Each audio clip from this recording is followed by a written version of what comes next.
Hey guys, welcome back to another one of my commentated abyss clears. Here I try to swirl electro to group them up, and then after putting the quicken ore on all of them with Baizhu, I use Clorinde's burst. Since they're already low at this point, I'll still be in Clorinde's skill duration to dash to the ruin guard. This way I save time by being able to spam her skill instead of running. I tried to swirl electro there, but I failed, so I tried again and got it with Kazuha's burst. Here I reapplied the quicken status, but I made a mistake here. I should have swirled these chickens first before switching back to Clorinde. Another thing you could do is try lining them up so you can hit both at the same time. And if you're still in Clorinde's enhanced state while you kill them, you can dash to the last wave like I did here. Here I just try to continue my rotation by swirling electro and refreshing the quicken aura. And as long as you maintain this, you should be able to clear this chamber pretty well.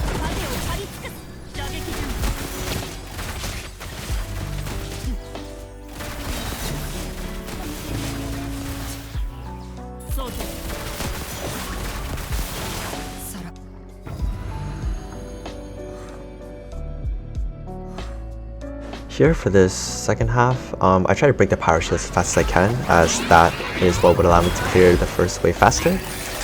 Using big AoE attacks like Yelan's burst and Furina's burst will definitely help with that. As you try to kill them, try to position yourself towards the right of this lector. This is because after you kill it, the pyro lectors spawn right behind him, right here, so this will save you a few seconds with the time while positioning. For these abyss lectors, try to down them at the same time so you can also break both shields at the same time.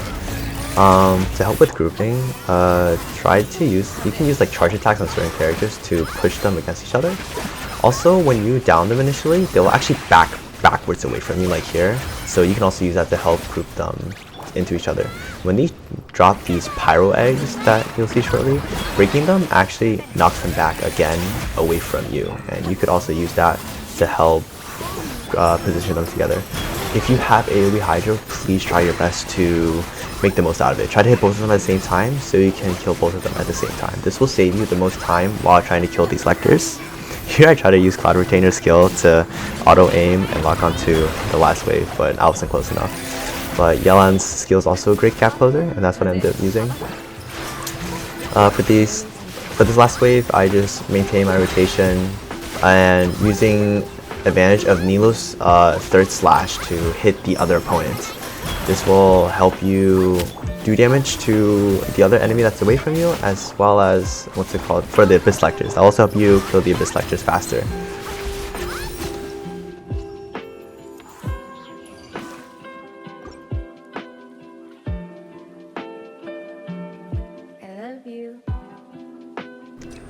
For the first phase of this boss, because the second phase starts around 2/3 of his HP, I tried to get through phase 1 with just Clorinde's burst. So I saved most of my rotation setup damage after the invulnerability state.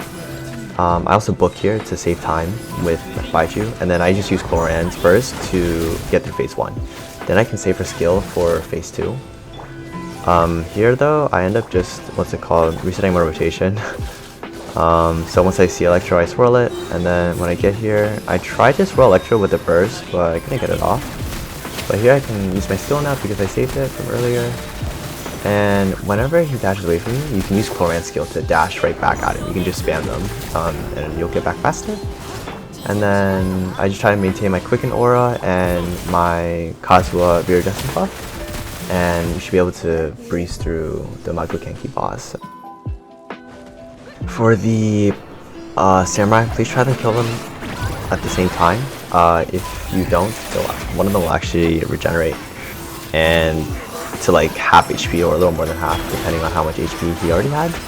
And this will actually cost you, depending on how well invested your team is, it can cost you like 5 to 10 seconds. So here, because I actually failed to kill them at the same time, the other one actually regenerates to like half HP, so I just spent like at least like 10 seconds trying to kill this thing because I had to reset my burst, and it took a while to get them back. Yeah, I definitely could have saved time there for sure.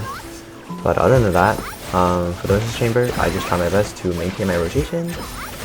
And another tip is, if you're in the same team as I am, try to use Nilou's burst before skill, so her burst actually benefits from the fanfare damage percent bonus. Because you use that at the end of the rotation, I believe your fanfare burst duration would have expired by then. And Nilou's burst, if you build it as a HP crit DPS, it can actually go do damage.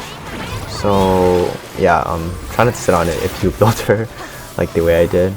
You'll see me book a lot with Cloud Retainer, and that's to funnel the particles, because when I'm back with her, I don't have her burst yet, so I have to use my skill first and wait for the particles to get to me. Another thing is, if you're using Furina and you're fighting these Rift Hounds, it's okay if they mark you with bleed. Actually, it's probably more beneficial because your health is draining faster, which can lead to more fanfare stacks as long as your healer can keep up, and you won't die.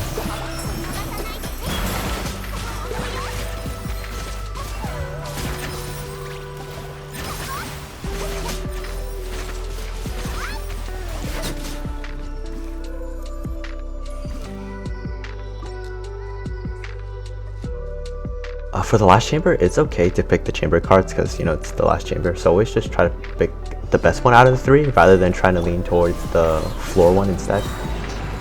Here, I just try to set up my rotation like usual, and I just start with Clorinde skill because I didn't have her burst. This boss should be actually really easy with any team with Electro because you can just easily, use Electro to put it in this vulnerability state once those green thingies come up, and while it's vulnerable you can just continue to keep your rotation. You can actually do a lot of damage. I used the Clorinde first to finish it off because I just that'd be a nice way to finish out the chamber. For the second half, try to focus the gunslingers first, because while you're in combat with them, if you take too long to kill them, they'll actually generate a pyro shield, and it'll add more time to your chamber because he'll have greatly increased resistances while he has his shield up. So I should have went to the other gunslinger here instead of playing the agent because I feel like I could have killed him before he got the shield. Luckily, because I have like a mono hydro team, I can remove the shield really quickly anyway, but I still could have saved time. And here, if you have an AoE team or a team that just does like AoE damage in general, just try to focus the big enemy, because while you're focusing the big enemy, chances are you're gonna hit the other smaller enemies like by accident, and they'll just be taking straight damage. So after you kill the first enemy, you'll notice that the other enemies have already taken damage, even though I wasn't like necessarily trying to kill them first. And if you have Yelan or Cloud Retainer, this is great for, you know, getting close to them really quickly without having to consume stamina and sprint. Here I book again to save time with Cloud Retainers first, and then I just continue to keep up my rotations. If you're still watching and you've made it this far in the video, I just want to let you know that I really appreciate you guys watching, as you know, my long life dream of being a content creator is actually like becoming more of a reality for me, I guess. Like, I know I'm so small and I'm not even like monetized through ads, but I don't know, it's been a really great journey seeing my channel grow, and I just wanted to express my gratitude. Please like and consider subscribing if you guys wish to continue to support me, and comment the skull emoji down below so I know you've made it this far. If you do so, I'll make sure to love and reply to your comment. On a side note though, I do not recommend using DPS Nilou. Her damage itself is actually really bad, and the team would not be successful, or at least as successful, without Furina and Yelan. They're definitely probably contributing more damage than Nilou is herself, but I mean, I don't feel like doing the math for it, but I can definitely tell you that she's not a very outstanding DPS, or at least at C0 at the very least. C1 might help a little bit with that, because, you know, her sword stance will do 65% more damage at C1, but in general, I just wouldn't recommend this build unless you guys are just trying to have fun, and that's definitely what I decided to do here, because I just thought it'd be nice to change it up for a bit, because like my past 5 videos has just been like Nilou blue. But what's it called? I don't feel like I have the characters to clear Abyss without a Nilou team, because of the very high demanding hydro application for chamber 1. I mean, I could try with maybe Xingqiu and Yelan, but those are single target hydro appliers, and I don't have Kokomi, so it would definitely pose a challenge for me. But yeah, I guess that's all I have to say for now.